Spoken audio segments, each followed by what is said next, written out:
안녕하세요. AWS 강의실입니다. 이번 시간에는 서버레스 기반으로 S3에 파일을 업로드하거나 다운로드하는 방법에 대해서 정리하고자 합니다. 제가 최근에 이런저런 경로로 S3에 파일을 업로드하거나 다운로드 받는 로직에 대해서 질문을 많이 받았는데, 뭐 대표적으로는 그래서 제가 서버레스로 뭐 람다의 API 게이트를 엮어가지고 파일을 업로드하고 싶다라고 했는데 어떻게 S3에 파일을 업로드할 수 있나요? 이런 질문들을 많이 받아요. 특히 이미지 같은 거 업로드 하실 때요.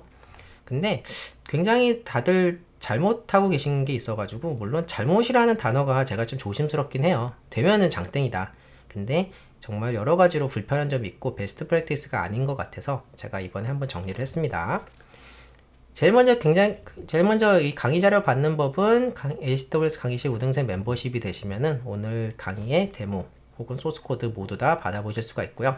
제 링크드인 1촌이시면은 공유 요청하시면 됩니다.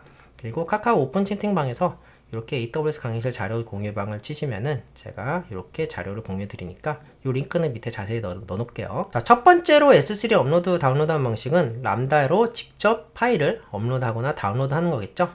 그래서 업로드는 뭐 API 게이트웨이에서 람다로 직접 파일을 업로드하거나, 혹은 여기서 API 게이트를 예를 들었지만 사실 펑션 URL도 있죠. 어쨌든 간에 직접 람다로 직접 파일을 업로드하거나 혹은 다운로드를 할 때 API 게이트에서 람다를 요청 후에 람다에서 파일을 받아다가 직접 전달하는 거. 아키텍처 다이어그램을 말하면 이런 거죠. 유저가 다큐먼트를 API 게이트를 통해서 람다로 업로드하고 람다에서 바로 S3로 업로드하고 이렇게 하는 과정. 혹은 유저가 직접 요청을 했을 때 이렇게 API 게이트웨이를 통해서 람다로 요청을 해서 파일을 받아다가 다운로드하는 이런 로직이 가장 여러분 머릿속에 떠오르실 거예요. 근데 이거는 비추천입니다. 왜 비추천이냐? 람다는 업로드와 리스폰스, 즉 돌려줄 수 있는 페이로드가 6MB로 제한이 돼 있어요. 물론 람다 스트리밍을 쓰면 20MB까지 돼 있는데 어쨌든 뭐 그렇게 큰 용량은 아닙니다. 여러분께서 동영상이라든지 혹은 다른 확장성 있는 아키텍처를 고려하시면은 이 방법은 쓰실 수가 없어요. 거기다가 인테그레이션에 따라서 다양한 문제가 좀 발생할 수가 있습니다. 파일 타입 안 맞추시면은 파일 커럽션 발생하거나, 혹은 API 게이트웨이 설정 같은 것들이 좀 복잡해요. 여러분께서 뭐 인테그레이션에다가 설정하셔야 된다든지, 그래서 굉장히 다양한 설정을 만들어야 되는 게 있어서 좀 복잡하고 이거 디봉하는 것도 굉장히 어렵습니다. 그래서 여러 가지로 이 방법은 매우 비추천입니다. 어느 정도냐면은 저희 팀원이다 그럼 절대로 하지 마시라 라고 말씀드릴 것 같아요.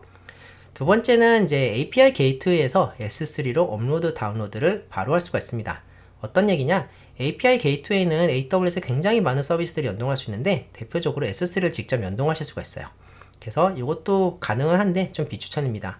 일단 권한 관리가 까다롭고 검증 절차에 만약에 원하신다면은 코그니토 같은 것들을 연결하셔가지고 별도로 람다를 하나 끼셔야 돼요.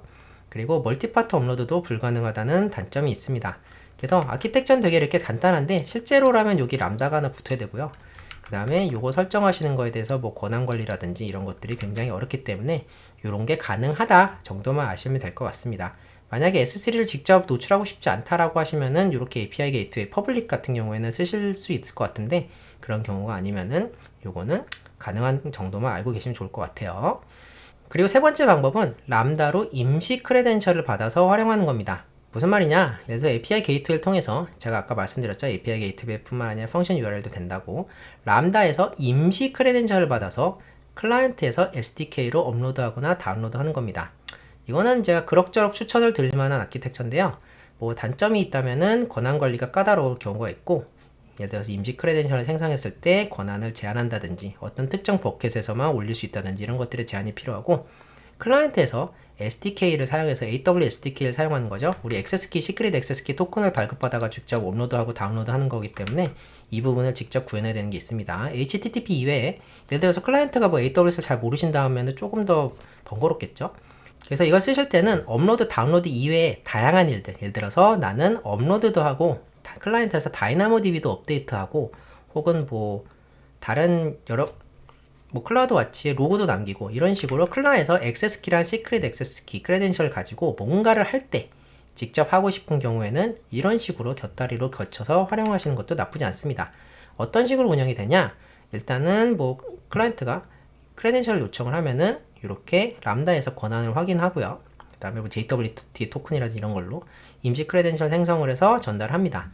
그러면 이렇게 액세스키, 시크릿 액세스키 토큰을 받아다가 유저가 SDK 기반으로 이렇게 S3 업로드를 하는 거예요. 참고로 요거는 이제 만료 시간이 있기 때문에 여러분께서 만료 시간을 정할 수가 있어서 이 크레덴셜을 유저가 빼돌린다든지 하더라도 다시 쓸 수 없는 장점이 있죠. 그렇기 때문에 권한 관리도 가능하고요. 플러스 요게 AWS 크레덴셜이기 때문에 유저가 다양한 행동들, 다이나모DB 직접 접근한다든지 이런 것들을 할 때 요 크레덴셜에다가 같은 권한을 실어서 보내면은 활용할 수 있기 때문에 그럭저럭 쓸만한 아키텍처예요. 또 하나는 이제 클라우드 프론트를 활용하는 건데, 이 클라우드 프론트를 활용하는 방법은 업로드와 다운로드가 두 가지가 있습니다. 첫 번째는 클라우드 프론트에서 람다 엣지를 활용해서 S3로 업로드하는 거예요. 그래서 클라우드 프론트로 직접 S3 업로드하는 방법입니다. 최대 5GB까지 지원을 하고요. 인증 과정에 람다 엣지를 통해서 JWT 토큰 같은 걸 검증한다든지 활용할 수가 있습니다. 참고로 클라우드 프론트의 OAI라든지 OAC에 S3 푸드 오브젝트 권한을 명시해 주셔야지 이걸 사용할 수가 있고요. 추천하는 방법이에요. 그래서 글로벌 인프라를 활용하기 때문에 업로드 관점에서 굉장히 빠르게 업로드가 가능합니다. 단 이따가 말씀드릴 멀티파트 업로드가 불가능하기 때문에 이거는 좀 약간 특수한 경우 5GB 미만까지를 할 때 빠르게 업로드하고 싶을 때 이럴 때 활용할 법합니다. 그래서 유저의 이렇게 파일 요청을 이렇게 람다 엣지에서 한번 검증을 해서 권한이 있는지 체크를 하고 JWT 토큰 같은 게 헤더 있는지, 그 다음에 클라우드 프론트를 통해서 직통으로 S3에 업로드하는 방식입니다. 이거는 제가 데모로 보여드리진 않을게요. 이런 게 있다 정도를 찾아보시면 될 것 같습니다. 여담으로 말씀드리면은 제가 데모로 보여드린 거는 굉장히 간단한 내용들이고 어차피 챗GPT한테 요청드리면 다 나와요. 그래서 제가 집중하는 거는 어차피 어떻게 할 수 있는가, 무엇을 할 수 있는가에 집중하도록 하겠습니다.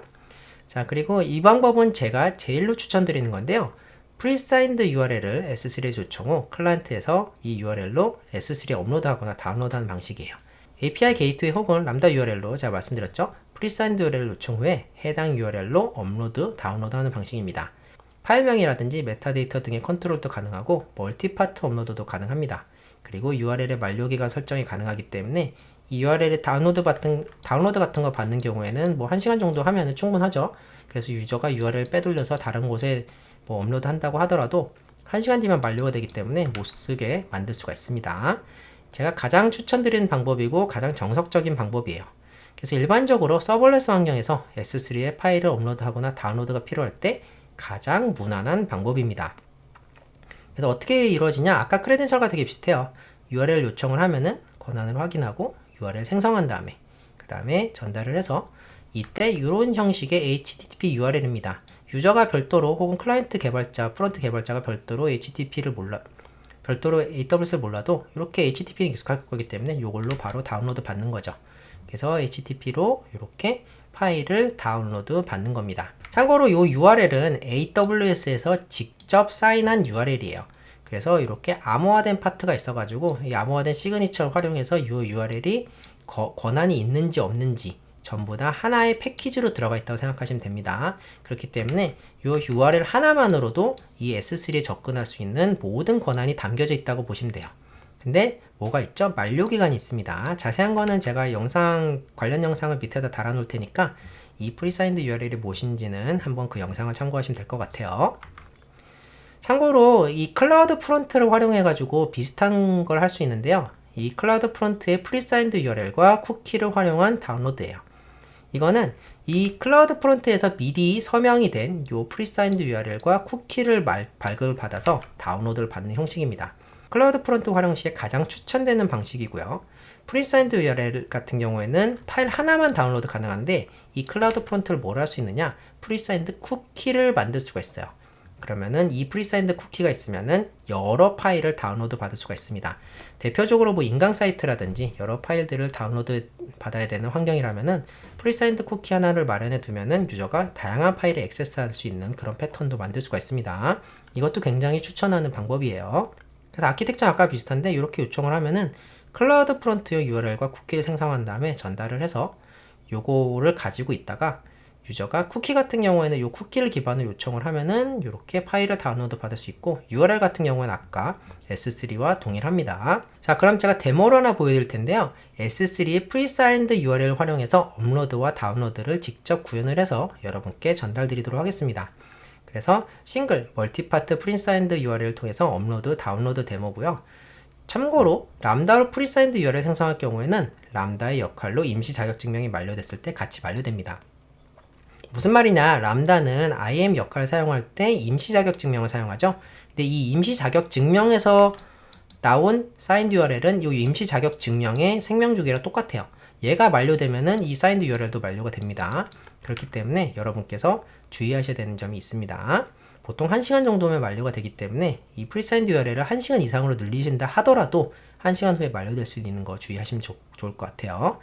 그리고 멀티파트 업로드는 무엇이냐? 제가 나중에 한번 자세히 강의를 올릴 텐데 파일을 잘게 쪼개서 여러 번 업로드하는 거예요. 장점은 속도가 굉장히 빠르죠. 네, 그 밴드위드를 제대로 쓸 수가 있고요. 두 번째는 중간부터 업로드하기 같은 것들을 구현할 수가 있습니다.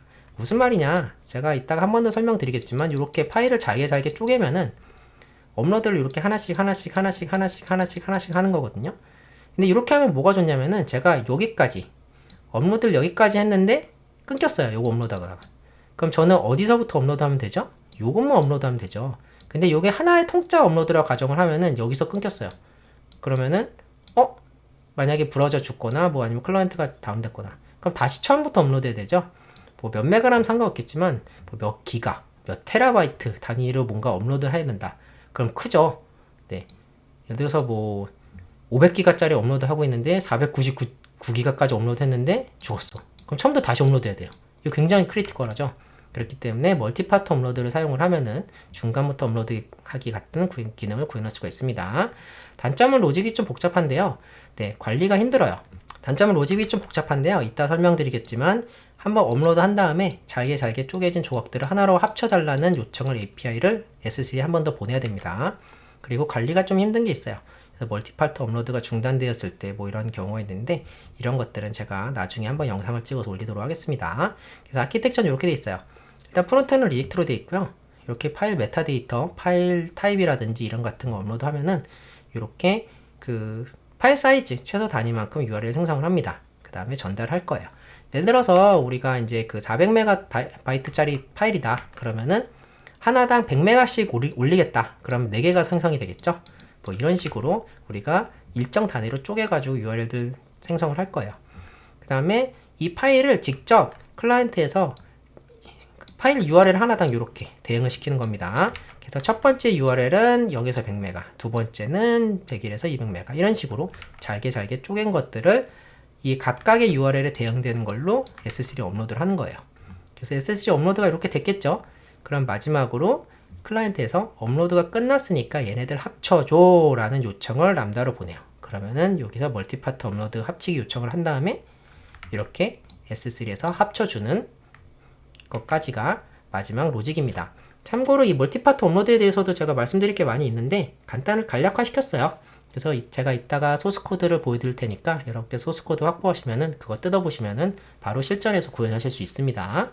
그리고 하나 더 참고로 말씀드리면 AWS에서 5GB 이상의 용량으로 S3 업로드할 때는 무조건 멀티파트를 사용하도록 권장하고 있습니다. 자, 일단은 제가 여러분을 위해서 프리사인드 URL을 활용한 다운로드와 업로드를 할 수 있는 프로젝트를 하나 만들어 놨는데요. 일단은 두 가지를 만들었어요. 말씀드렸다시피 멀티파트로 업로드를 하거나 혹은 싱글 파트로 업로드를 하는 거 하나, 그리고 프리사인드 URL을 활용해서 다운로드 하는 거 하나, 이렇게 프로젝트가 되어 있고요. 역시 SLS 베리로 되어 있기 때문에 여러분께서 간단하게 올려서 테스트 해 보실 수가 있습니다. 일단은 간단하게 다운로드부터 한번 살펴볼게요. 네, 뭐 중요한 로직들은 요 안에 있으니까 여기 보시면 되고요. 정말 간단해요. 우리가 파일 키를 받으면은 이렇게 버킷명, 환경 변수로 되어 있는 버킷명을 가져다가 프리사인드 URL을 이렇게 생성을 하고요. 요걸 기반으로 이렇게 URL 넘겨주면은 클라이언트에서 다운로드를 하겠죠. 그 다음에 업로드입니다. 일단 싱글 파트 업로드는 되게 간단한데요.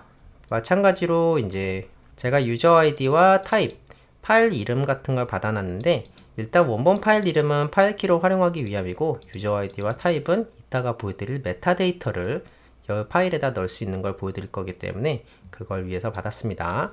어쨌든 간에 이건 보시다시피 이렇게 유저 아이디와 타입을 받아서 이렇게 메타데이터 안에다 집어넣어요. 그 다음에 원본 파일명까지 이렇게 베이스 64 인코딩을 해서 넣습니다. 그 다음에 이렇게 프리사인드 URL을 생성을 해서 유저한테 넘겨줍니다. 보시면은 put 오브젝트죠. 네, put 오브젝트를 위한 signed URL을 만들어서 유저한테 넘겨주면은, 클라이언트한테 넘겨주면은 이 클라이언트가 이걸 가지고 업로드를 하겠죠. 그리고 마지막으로 멀티파트 업로드는 조금 복잡해요.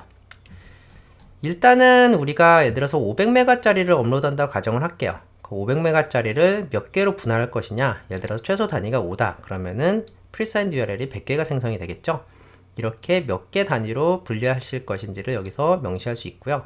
요거 그대로 나머지 메타데이터는 동일한데, 여기서 보시면은 요런 그 멀티파트 업로드를 만든 다음에 이 프리사인드 URL을 이렇게 이터레이션을 돌면서 요거 숫자만큼 만들어요. 요 파트 숫자는 이렇게 나오죠. 네, 요 파트 숫자는 500메가라면 5로 나누니까 100개가 되겠죠. 이런 식으로 나누는 겁니다. 그래서 요 멀티파트 업로드에 필요한 프리사인드 URL을 많이 만들어서 요거를 어레이죠, 어레이. 예, 어레이 형식으로 유저한테 전달합니다.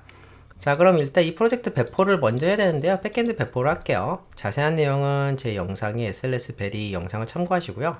간단히 말하면은 Node.js 설치하고, 그 다음에 얀 설치하시고요. 그 다음에 크레덴셜 프로파일 입력하신 다음에 얀 디플로이 여러분의 프로파일, AWS 프로파일. 저는 제가 자주 쓰는 루비웨이브 샌드박스 이렇게 입력을 하고 배포를 할게요. 그러면은 제가 여러분을 위해서 오타를 냈죠. 네, 프로파일이죠. 네. 그럼 제가 여러분을 위해서 이렇게 템플릿을 구성을 해놨는데, 여기 포함되는 거는 S3 버켓을 하나 만들고요. 그 다음에 그 S3 버켓을 우리가 이제 삭제할 때 삭제하기 위한 이런 다양한 람다 커스텀이 있습니다. 자세한 내용은 신경 안 쓰셔도 되고, 간단히 말하면은 S3 버켓이 완전히 비어 있어야만 삭제가 되는데, 클라우드 포메이션 같은 이제 IAC 기반으로 삭제를 할 경우에는 삭제가 안 돼요. 그래서 삭제 전에 이렇게 람다 함수로 호출해 가지고 S3 버켓 안에 있는 내용들을 모두 비워주는 그런 기능까지 들어가 있습니다. 자, 요게 금방 올라가는데요. 요게 올라가고 나서 나오는 API 주소가 우리 클라이언트에 필요하기 때문에 요게 올라가고 나서 들어오겠습니다. 네, 올라갔고요. 여기 보시면은 요렇게 그 람다 함수 4개가 생성이 됐고 API 게이트까지 연결이 자동으로 돼 있어요. 자, 그러면은 요거를 복사를 해서, 제가 클라이언트도 이렇게 만들어서 배포를 하기 때문에 여기 보시면은 이제 리액트 기반의 클라이언트가 있는데, 간단하게 여기 환경 변수에다가 방금 전에 제가 바꿨던 거 요것만 이렇게 요 내용만 바꿔주시면 됩니다. 자, 그리고 요것도 Node.js 까시고 그 다음에 얀 까신 다음에 얀 스타트 하시면은 바로 이렇게 클라이언트를 로컬에서 한번 해볼 수가 있어요. 그러면 이렇게 네, 로컬에 올라가게 됐습니다. 제일 먼저 한 거는 멀티파트 업로드인데요. 일단은 제가 파일 하나 선택할 건데 좀 큰 거 선택할게요. 여기 보시면은 요게 500메가 정도 되는 사이즈거든요. 네, 요거 보시면 500메가라 써 있죠? 요거를 한번 선택해 보도록 하겠습니다. 그리고 타입은 체어, 그 다음에 유저 아이디는 크리스. 이렇게 입력을 하고 바로 업로드를 한번 해볼게요. 자, 그러면은 이 업로드 과정에서 어떻게 불려지느냐? 네, 아까 말씀드린 대로 유저가 요 클라이언트가 백엔드로 이렇게 전달을 하면은 백엔드에서 엄청나게 많은 URL들을 던져주면은 요걸 분할해서 하나씩 올리게 되겠죠. 자, 그럼 업로드를 한번 눌러볼게요. 자, 그럼 이렇게 엄청나게 많은 URL들이 이렇게 오는 걸 보이시죠? 자, 그 다음에 여기 보시면은 계속 나눠서 업로드한 거 있는 걸 볼 수가 있습니다. 여기 보시면은 조금씩 올라가고 있죠. 네. 그래서 여기 지금 보시면 알겠지만 이렇게 업로드 하나하나가 되고 있는 거예요. 이렇게. 네. 500메가짜리가 잘게 쪼개져 가지고 하나씩 업로드가 되고 있는 겁니다. 시간은 좀 걸리죠. 왜냐면 용량이 적지 않기 때문에. 그래서 만약에 여러분께서 이 멀티파트 업로드를 구현을 하시면은, 예를 들어서 우리가 한 75번째까지 했다가 멈췄다. 어떤 이유로 유저 인터넷이 끊겼거나, 그럼 그걸 저장하고 있다가 75번부터 다시 업로드가 가능하다. 뭐 이런 식으로 중간에 다시 업로드하기, 이런 걸 구현하실 수가 있습니다. 업로드 된 것만 미리 체크해 놓고 업로드가 중간에 멈춰지면은 그때 거기서부터 시작한다든지 그런 것들을 구현할 수가 있어요. 업로드가 원래 됐네요. 자, 그러면은 우리가 S3에 가서 실제로 이 파일이 있는지 한번 살펴보도록 하겠습니다. 프리사인이라는 버킷에 있고요. 여기 보시면은 제가 방금 전에 557메가짜리 잘 올라간 걸 볼 수가 있습니다. 자, 그럼 만약에 제가 이거를 다운로드 받고 싶다. 그러면은 어떻게 될 것인가? 예를 들어서 이제 요 이름 그대로 올라가니까요. 요거를 다운로드 하시면은 여기다 파일 키를 입력을 하시면은 그 해당 버킷에서 다운로드 받을 수가 있어요. 이 파일이 어떻게 다운로드 받는지를 보시려면 다운로드 누르시면은 이렇게 프리사인드 URL이 하나 날라오는 걸 볼 수가 있죠. 그러면은 요걸 기반으로 이렇게 다운로드가 진행 중입니다. 여기 보시면 다운로드 진행 중이죠? 여기. 네. 이렇게 다운로드가 계속 진행 중입니다. 이런 식으로 구현을 하시는 거예요. S3에다가 업로드 하시는 거는 람다에다가 업로드해서 쓰는 것이 아니라 이런 식으로 업로드는 프리사인드 URL로, 다운로드는 프리사인드 URL로 이런 식으로 하시거나 제가 나중에 한번 시간이 나면 강의 영상을 찍어 올릴 클라우드 프론트 기반으로 프리사인드 쿠키라든지 프리사인드 URL 활용하셔서 다운로드 하시는 게 정석입니다. 웬만하면은 절대로 람다에 파일 올리시면 안 돼요. 싱글 파트는 여러분께서 직접 해보시고요. 마지막으로 보여드리고 싶은 거는 여기 보시면은 제가 아까 메타데이터 입력한 내용이 여기 들어가 있는 걸 볼 수가 있습니다. 여기 보시면은 메타데이터 타입의 체어 그리고 유저 아이디에 크리스 제 이름이 들어가 있죠. 그 다음에 요거는 파일명인데 베이스 64로 되어 있기 때문에 S64 디코드 해보면은 이렇게 파일명이 들어가 있는 걸 볼 수가 있죠. 이런 식으로 이 파일이 무엇이고 어디다 쓰이고 어떻게 쓰이는가를 메타데이터로 정의할 수가 있어요. 이게 얼마나 유용하냐면은 일반적으로 여러분께서 S3의 파일을 관리하기 위해서는 여러분께서 여러 가지를 해야 됩니다. 대표적인 거는 RDS라든지 다이나모DB에 이 파일의 메타데이터를 저장해 놓고 이게 어떤 파일인지 뭐 하는 파일인지를 명시를 해서 그걸 가지고 활용하는데 그게 아니라 이렇게 메타데이터를 활용하시면은 이 파일 하나로도 자체적으로 굉장히 많은 걸 할 수 있어요. 대표적으로는 이 파일을 가지고 예를 들어서 뭔가 머신러닝 같은 걸 사용을 할 때 여기다가 태그 같은 걸 분류를 해서 이 파일이 어디 있는지 쓸 수 있고 목적 같은 것도 명시할 수 있겠죠. 예를 들어 유저가 업로드한 파일이다. 그러면은 무슨 유저가 언제 어디서 업로드했는지 이런 것들 모두 이렇게 메타데이터로 정할 수가 있습니다. 다운로드 받을 때도 여러분께서 메타데이터만 확인하시는 거예요. 파일 전체를 다운로드 받는 게 아니라 이 메타데이터만 따로 볼 수가 있기 때문에 굉장히 편리하게 하실 수가 있습니다. 웬만하면은 꼭 이렇게 메타데이터 입력을 해보세요. 제가 이렇게 클라이언트로 드렸기 때문에 데모를 직접 해보시면은 훨씬 이해가 빠르실 겁니다. 그 다음에 이거는 제가 노드.js 강의가 아니기 때문에 자세한 이제 구현 내용 생략을 하겠지만 챗GPT 치면 다 나오죠. 여러분께서 필요하시면은 저한테 소스코드 요청을 하셔서 뜯어보시면은 금방 하실 수 있을 겁니다. 지금까지 AWS 강의실이었습니다. 감사합니다.